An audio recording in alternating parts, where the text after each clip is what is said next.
Paz do Senhor, meus irmãos, chegamos à lição número 2 da revista Betel, a lição dos adultos, e nós vamos trabalhar o capítulo um, mas também vamos avançar um pouquinho mais no capítulo 2 do livro de Neemias. Então, lição número 2, o nosso tema ou título da lição é Preparando-se para o Agir de Deus. E assim, a gente precisa, primeiramente, compreender que o que eu faço aqui é uma síntese da aula, ok? Então eu não sigo aquele padrão de tópico 1, tópico 2, tópico 3.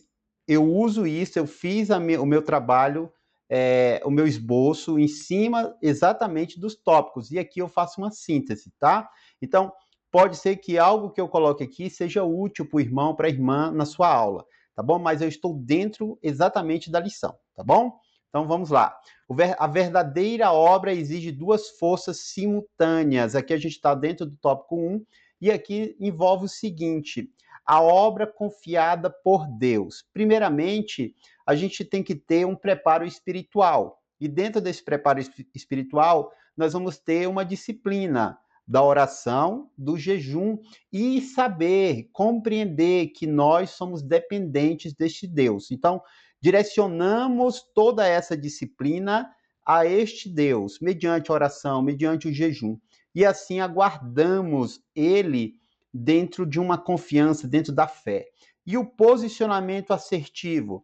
Nós planejamos, né, com coragem, e nós temos uma visão. Visão, o que é a visão? É aquilo que está além, né? As empresas têm isso, né? Tem a questão da missão, da visão. Não é diferente aqui. A visão é aquilo que nós almejamos, aquilo que está à nossa frente, aquilo que nós gostaríamos de alcançar. Então, dentro desse aspecto, Neemias tem isso, né? Ele tem um planejamento, ele tem coragem e ele tem uma visão. Fazer a obra de Deus não é sobre improviso, é sobre alicerces sólidos. Os militares falam o seguinte, que durante os planejamentos, as estratégias, não pode ter o NHS. O que é o NHS? Na hora sai. Não, nós vamos lá, na hora vai dar certo, vai dar tudo certo. Não, isso não funciona nem no mundo corporativo, nem no mundo militar, nem na obra, muito menos na obra de Deus. Isso envolve uma questão de planejar, ter coragem para colocar esse plano em prática e ter um objetivo, saber onde quer chegar. Dentro disso, se eu vou unir, se eu trabalho com essa junção do preparo espiritual com posicionamento assertivo, temos uma tendência a isso dar certo e dar certo. Amém? Seguindo adiante, nós vamos ter a disponibilidade, é apenas o ponto de partida. Então, posição de servidão. Ele é o copeiro do rei. Nós vimos na lição 1 que não é simplesmente um garçom, alguém que fica servindo, mas ele tinha uma posição estratégica e de segurança. Né? Para quê? Para manter a vida do rei íntegra. Então, ele estava ali para observar a confecção da comida, ele estava ali para experimentar a comida e ele estava ali também para servir a comida, porque tinha que chegar próximo do rei. Então, poderia ser que alguém utilizasse isso para se aproximar do rei e ferir o rei, cometer um atentado. Nós falamos sobre isso na primeira aula. Se o irmão tiver curiosidade, quiser voltar lá, fique à vontade, tá? Dessa forma, por mais que seja importante a posição de Neemias dentro da fortaleza de Suzã, ele ainda isso é pequeno para aquilo que Deus preparou para ele.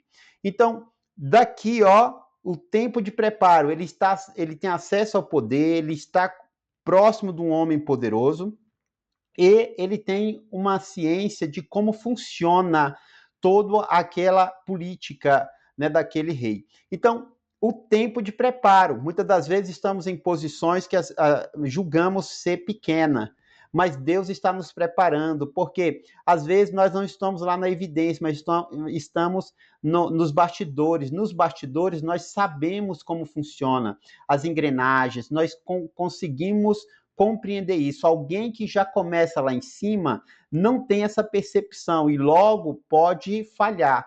Então, quem conhece os bastidores ele tem uma tendência a ter uma visão mais ampla. E isso é importante, porque Neemias, lá na questão do rei Artaxerxes, né, a política deles de Babilônia era que o seguinte, que os povos conquistados, existia essa política, os povos conquistados, eles deveriam ser cuidados sob um ponto de vista de ter liberdade, liberdade para aprender a sua cultura, a sua religião. É tanto que imperadores babilônicos levantaram sacerdotes para ensinar o povo. Então, o que esses impérios queriam mais? Eles queriam o imposto, eles queriam o dinheiro e eles queriam o talento, por isso que eles levaram as pessoas mais importantes, ok? Então, o tempo de preparo, conhecendo os bastidores, conhecendo como funciona a base, possivelmente nós estaremos mais preparados para posições que os homens julgam mais nobre. Então, ele sai de uma copa e ele vai agora ser conhecido novamente pelo seu povo, por uma nação. Por mais que esteja em decadência, mas agora ele tem uma posição importantíssima de construir como um ministro. Ele tem uma posição importante como um enviado, como um diplomata. Então, isso é muito importante, um líder e administrador, ok? Dessa forma, Deus aceita a nossa disponibilidade imediata, mas exige tempo e forja para nos entregar uma tarefa árdua. Então, a forja é o fogo. Nós passaremos por situações para provar que realmente servimos a esse Deus, as nossas intenções, e com isso também o preparo, para que possamos estar rústicos, né, para chegar a um ponto no qual Deus tem para realizar na vida do seu povo. Seguindo, nós vamos ter a fase 1, ainda dentro dessa ideia do tópico 1, a fase 1, a estratégia, a arte estratégica de não se precipitar. Isso aqui é importante, porque muitas das vezes estamos tão atemorizados, tão desesperados e queremos tomar decisões precipitadas. Neemias soube esperar, ele não foi precipitado. Precipitar vem de precipício, né? De se jogar. E se jogar envolve uma questão de que não tem segurança, pode cair em qualquer lugar, pode dar certo e tem tudo para dar errado. Então, dentro desse aspecto, ao mês de Quisleu, lá na primeira aula também nós falamos sobre o que é o mês de Quisleu. Sabemos que o mês de Quisleu faz parte do calendário judaico, e é o mês do inverno, é um mês de muita chuva, de frio, que é no nosso calendário gregoriano, que é dezembro, lá, e aí ele espera durante 4 meses, do mês de Quisleu até a resposta no mês de Nisan, que é em março, né, para nós, março, abril, ali em meados de março para abril, no nosso calendário gregoriano. Então, houve um tempo de resposta, não foi uma questão, ele não se precipitou, já saiu lá, já entrou na sala do trono e já foi falando dos seus problemas quando ele recebeu a notícia. Não, teve um tempo. Buscar no Senhor a estratégia, a oração, o jejum, isso tudo leva tempo, até que veio a resposta, o tempo de resposta. Para um coração angustiado, 4 meses parece uma eternidade. Quem está sofrendo quer para ontem. E isso é muito sério, faz parte da nossa natureza humana. Mas a palavra de Deus nos ensina, essa aula está trazendo para nós sabermos que esperar, temos que saber esperar, mas a paciência é o primeiro movimento estratégico de um líder espiritual. Então, esperar no Senhor.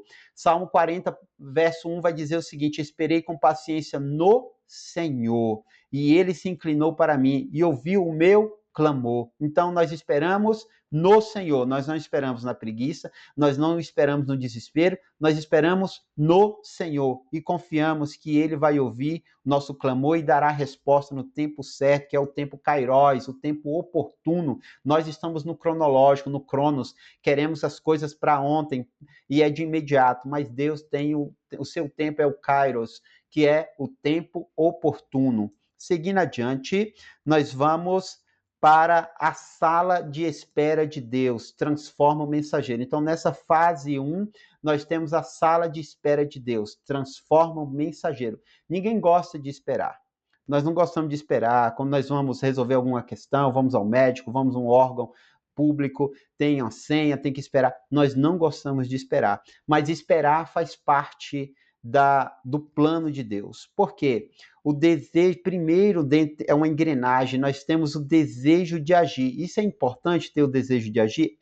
Neemias 1 vem exatamente isso, o capítulo 1 vem na questão de vem a notícia e existe uma iniciativa, um desejo de agir, mas também tem uma necessidade de quê? De um planejamento estratégico, já é o capítulo 2 de Neemias, e isso, mediante o desejo de agir, o planejamento estratégico, isso gera uma transformação pessoal, vai nos transformar de uma forma exponencial. Por quê?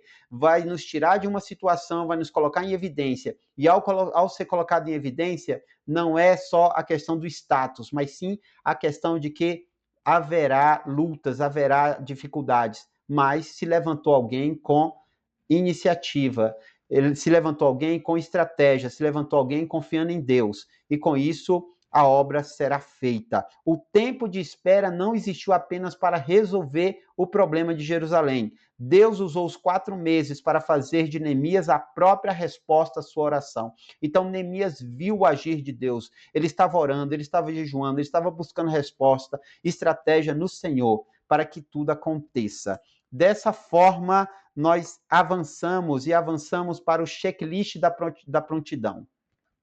Na primeira fase, o checklist da prontidão é importante. Quando a oportunidade surgiu diante do rei, Neemias não precisou pensar no que dizer, ele já tinha. Então, primeiro, o checklist, um pedido claro, peço-te que me envies ajudar. Não ficou tipo com arrudeio, sabe o que é? É porque...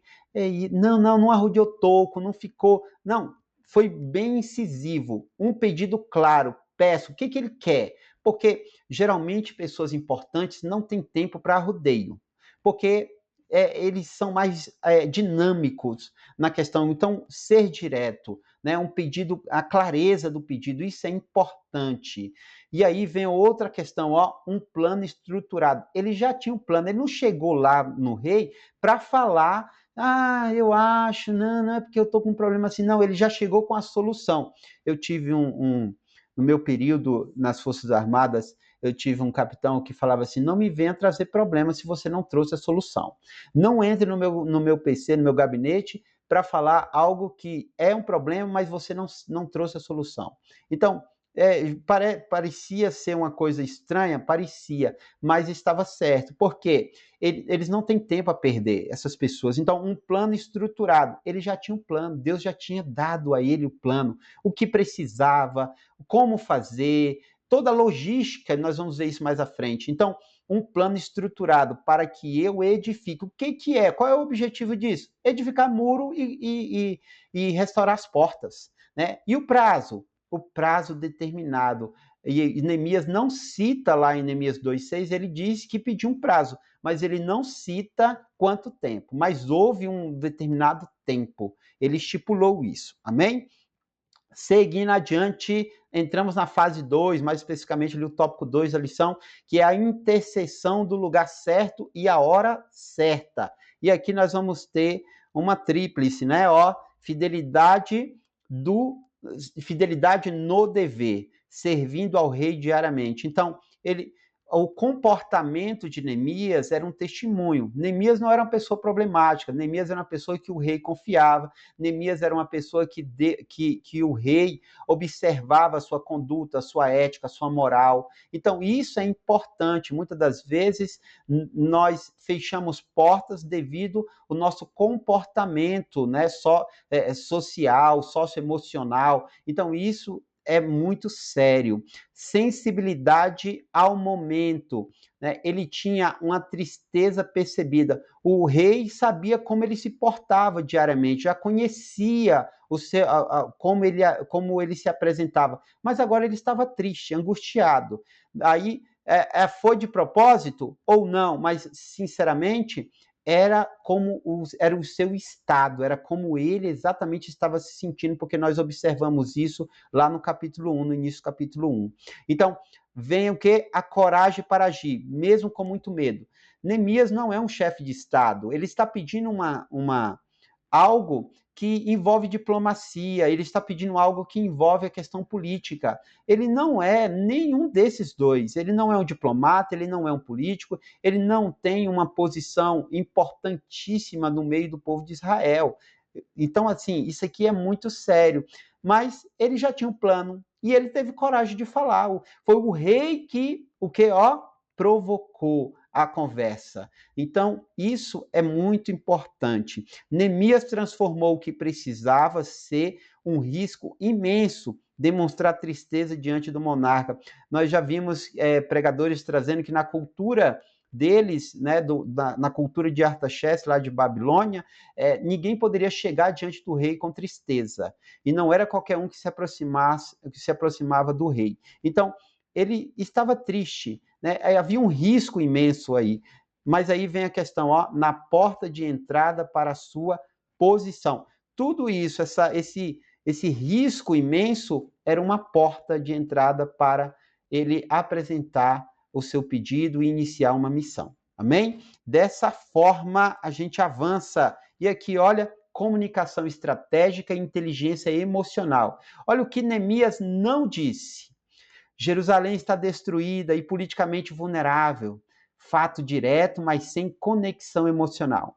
Simplesmente ele chega falando algo que é uma verdade, é um fato, mas não tem conexão emocional. Você pensa que Artaxerxes não sabia disso? Ele sabia, porque ele recebia relatórios das províncias. Os sátrapas traziam os relatórios. Então, qual é a questão assertiva aqui? Ele vem sob uma questão, ó, um apelo estratégico, Neemias 2:3, ó. O que é o certo? O que ele fez de correto? A cidade, o lugar dos sepulcros de meus pais está assolada. Ele apela por uma questão emocional. E aqui tem uma coisa importante. Por quê? A Bíblia não diz, mas em história geral, nós aprendemos que o rei Artaxerxes, ele teve o seu pai, e o seu pai era o Xerxes, ou Assuero, o mesmo lá de Ester. E o rei Assuero, na história geral, é relatado que ele foi assassinado enquanto dormia. Tá? Então, ele foi assassinado por um de seus oficiais que conspirava contra ele. Então, Artaxerxes teve o seu pai, o rei Assuero, assassinado.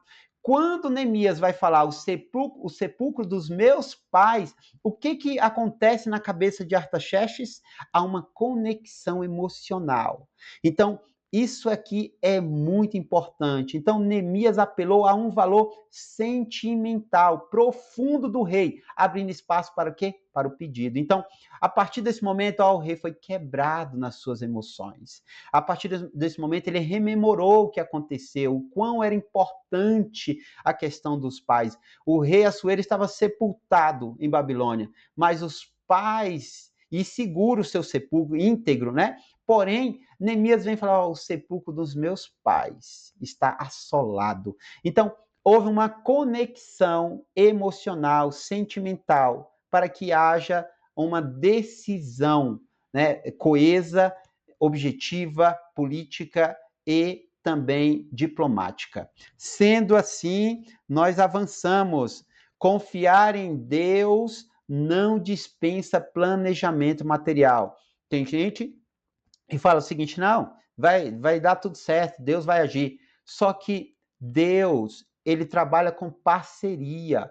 Então, é preciso sim buscar no Senhor as estratégias, é preciso pedir ao Senhor as orientações, e dessa forma, ó, ele estabelece a logística. A logística disso envolve transporte, material, envolve autorização, envolve toda uma questão de reconstrução. Isso é logística. Então, ele já tem isso em mente, no planejamento dele já estava, ó, cartas de autorização, garantia diplomática para atravessar. E isso é importante, a autoridade do rei que entregava uma carta para que ele pudesse ter livre acesso. E também para ter o quê? Recursos materiais. Como é que eu vou construir? Adianta só eu voltar para Jerusalém? Neemias não pensou assim. Não, eu tenho que voltar com recursos materiais. Eu tenho que voltar com madeira, eu tenho que voltar com todo uma questão de recursos para que isso possa ser construído.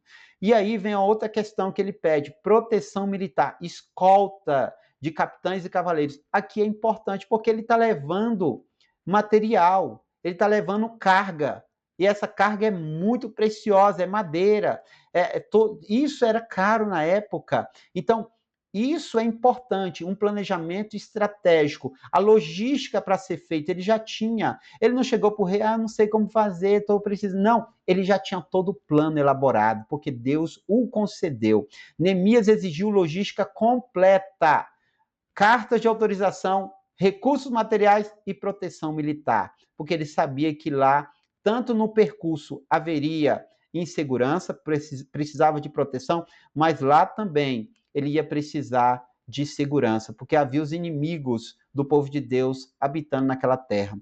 Neemias exigiu logística completa, mas reconheceu a verdadeira fonte. E aí, lá em Neemias 2:8, ele vai dizer: porque a boa mão do meu Deus era comigo. Então, ele colocou isso, que foi Deus que fez, foi Deus que concedeu, foi Deus que estabeleceu. E ele coloca isso em forma de adoração e agradecimento a Deus. Seguindo, nós vamos adiante e para isso a gente entra na fase 3. A fase 3, a verdadeira origem de um chamado. Essa origem do chamado, ela vai nascer da dor de alguém, do povo de Deus. E ela vai unir o que? A sensibilidade espiritual de Neemias. Então, ele vai vir de um coletivo de dores e isso vai atingir ele. Isso vai se tornar sensível no seu ser. E isso vai ser igual a quê? Ao chamado, essa matemática, a dor do povo, mais a sensibilidade espiritual, ela chega ao chamado. Muitas das vezes nós encontramos pessoas dentro da obra de Deus que vê as coisas acontecerem, mas eles não têm uma sensibilidade espiritual. Eles não se importam. Não, isso não é tarefa minha, isso é coisa de outro, isso é coisa da liderança, é coisa do pastor, é dos obreiros. Ele não tem uma sensibilidade espiritual. Essa pessoa, ela está longe de ter um chamado.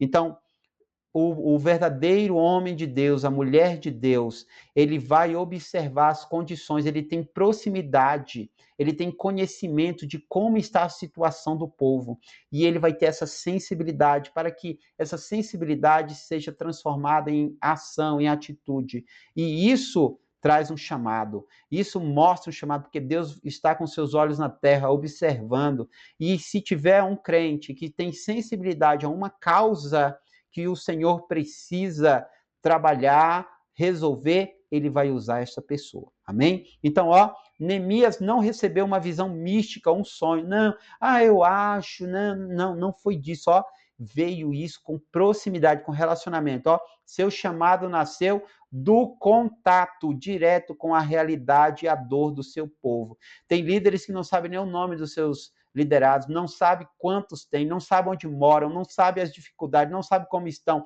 O crente falta um culto, ele não tem a preocupação de mandar uma mensagem, oi, como é que você está? Tá tudo bem? Sentir sua falta, algo do tipo, né? Ter a estratégia, sabe? Então, são apenas pessoas que estão ali, numa posição, mas não agem, não têm sensibilidade. Mas o verdadeiro homem e mulher de Deus tem essa sensibilidade, ele se importa, ele conhece os seus liderados, ele sabe da dor, ele sabe do que está acontecendo, amém? Onde muitos veem apenas um problema social ou estrutural, Deus levanta alguém preparado para agir. Deus sempre vai levantar um dos seus. Ele vai enxergar a sensibilidade espiritual e ele vai levantar este que está sensível à causa do mestre para um chamado. E esse chamado é para que seja feito, realizada uma grande obra. Amém? Seguindo, nós vamos para a dinâmica do tempo. Espera paciente, execução imediata. Olha só isso aqui é importante. O povo em Jerusalém esperou por décadas. O povo já estava sofrendo por décadas. E agora vem o quê? Neemias. Esperou quanto tempo? Ele esperou por meses, 4 meses, orando, jejuando, pedindo a Deus uma estratégia. E aí, a ação diante do rei, imediata e objetiva. Nós não sabemos quanto tempo levou a conversa de Neemias com Artaxerxes, mas nós sabemos que foi num período muito curto. Isso é maravilhoso, porque existe uma causa que leva anos. Deus, ele resolve trabalhar isso em um tempo muito pequeno, em vista do sofrimento que está tendo. E a ação, ela é de imediato. Quando Deus quer agir, é de imediato. Amém? A longa espera calibra o líder. Quando a porta de Deus finalmente se abre, a resposta não hesita, ela avança rapidamente. Então, Deus pode mudar a situação de alguém que está em sofrimento de imediato. É de uma noite para um dia, é de uma hora para outra, é de um minuto para outro. Nós sabemos que esse Deus, ele pode fazer isso, e isso nós temos que colocar para os nossos alunos, meus irmãos, neste domingo. Apresente isso para eles, coloque essa confiança, essa convicção, porque nós sabemos que esse Deus, ele faz, esse Deus é maravilhoso, ele é um Deus que não desampara. Então nós temos que edificar a igreja mediante o Santo Espírito e essa palavra diante dos nossos irmãos, amém? Seguindo, nós vamos para o alicerce oculto da dependência total. Olha só, nós temos um nível público, que é visível, né? A conversa direta, corajosa e articulada com o rei mais poderoso da época. Era a potência política e militar da época. E agora tem uma conversa direta. Isso é nível público, mas ninguém sabe, ou ninguém naquele momento, se olhasse para Neemias conversando, talvez não percebesse que havia um alicerce fundamentado para aquela conversa pública. Havia momentos de oração, havia jejum, havia o pedir de Neemias a Deus uma estratégia. Mesmo perfeitamente preparado, Neemias não confiou apenas no seu plano. Ele demonstrou humildade e maturidade espiritual. Podemos ter tudo, os recursos nas nossas mãos, podemos ter o plano perfeito, porém, se nós não confiarmos neste Deus, nada vai dar certo. Oculto e espiritual. Então orei ao Deus dos céus. Neemias 2:4. Uma oração relâmpago e silenciosa no momento da decisão. Isso é importante. João 15:5. Sem mim nada podeis fazer. Tudo é mediante a mão poderosa deste Deus, a boa mão desse Deus, como Neemias colocou, foi a boa mão de Deus que fez tudo isso acontecer. Então, a sua vontade, o seu favor, as suas bênçãos, isso é importante. Amém, meus irmãos? Avançando, nós vamos concluir com essa síntese, ó, a fórmula de Neemias. Oração constante. Jejum e quebrantamento, uma disciplina. Dependência total desse Deus e o planejamento estratégico fez com que o agir de Deus acontecesse. Oração constante, jejum e quebrantamento, dependência total e planejamento estratégico. A fórmula clássica da liderança espiritual: esperar pacientemente em Deus, mas estar estrategicamente pronto para ele agir. Amém? Que nós possamos confiar ao nosso Deus, nossos planos, nossas estratégias, e ele dá o bom termo disso. Ele prosperará nossa mão, prosperará nossa mente, prosperará nossa entrada, nossa saída, e estará conosco. Que Deus abençoe sua aula, que você seja um instrumento de Deus para edificar a igreja, mediante o Santo Espírito guiando a sua mente, o seu coração, enchendo a sua boca e te acendendo para que você possa falar à sua classe. Deus abençoe, meus irmãos. Fique na santa e gloriosa paz do Senhor. Boa aula!